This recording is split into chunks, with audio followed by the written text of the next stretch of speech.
Sochaux est toujours une équipe aussi difficile à lire cette saison. Les Sochaliens sont 6e du classement général, mais 18e du classement des matchs à domicile. C'est peut-être une opportunité pour les visiteurs du jour, les Clermontois, de prendre un ou des points. Clermont en a besoin. L'équipe de Corinne Diacre est 15e au classement. Sochaux doit évoluer sans Zouma, Abran et Sunzu blessés. L'international zambien en défense est un élément important, son absence peut coûter cher. Clermont de son côté est toujours privé de son gardien titulaire, Lostis. Bocorny, Salibur et Bétiol sont également blessés. Clermont n'a pris que 2 points sur 24 possibles à l'extérieur. La mission s'annonce donc compliquée, mais comme Sochaux a du mal devant son public, pourquoi pas le premier tiers du match est clermontois. Deuxième possibilité, et il n'y a pas de position de hors-jeu, le duel remporté par l'attaquant clermontois, mais le hors-jeu est signalé ensuite. À la toute fin de l'action, Johan Pelé, le gardien de Sochaux, s'en sort bien. Mais au final, le but de Capel n'est donc pas validé. L'entame est très bonne pour les visiteurs qui ont quand même gagné 2 de leurs 3 derniers matchs. Même s'ils n'ont jamais réussi à s'imposer à l'extérieur, la confiance est de retour. Attention à ce ballon très mal dégagé. Et la première attaque pour Sochaux, c'est sauvé par Mehdi Janin. Une bêtise dans la défense de Clermont a failli coûter très cher. Sochaux reste sur 10 matchs sans défaite.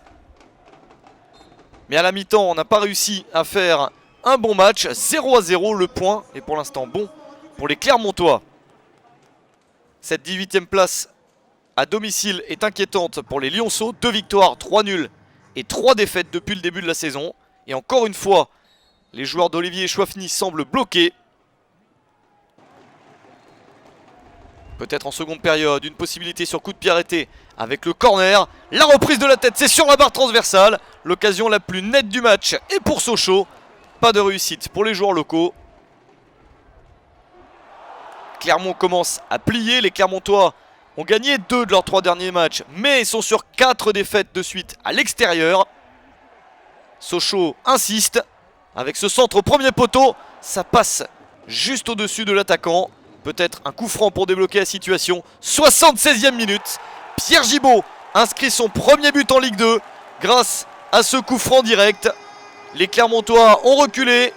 Ça a permis à Sochaux de se créer des situations et ce coup franc permet de mener 1-0. Le but du soulagement. Sochaux n'a pas souvent réussi à mener au score à domicile cette saison. Voilà qui est fait. Et les Sochaliens insistent. Mais attention à cette faute et surtout à la réaction d'Anthony Lipini. L'arbitre du match, Alexandre Perroniel, est obligé d'intervenir. Le mauvais geste de Lipini. Ce coup de tête qui va être sanctionné d'un carton rouge direct. Le capitaine du Clermont Foot est exclu à la 79e minute. 3 minutes après l'ouverture du score sochalienne. C'est un coup très dur pour Clermont qui se retrouve à 10 sans son capitaine. Très dur désormais d'égaliser. Sochaux en profite pour dominer et se procurer d'autres situations et pourquoi pas doubler la mise. Mais ce ballon passe largement au-dessus.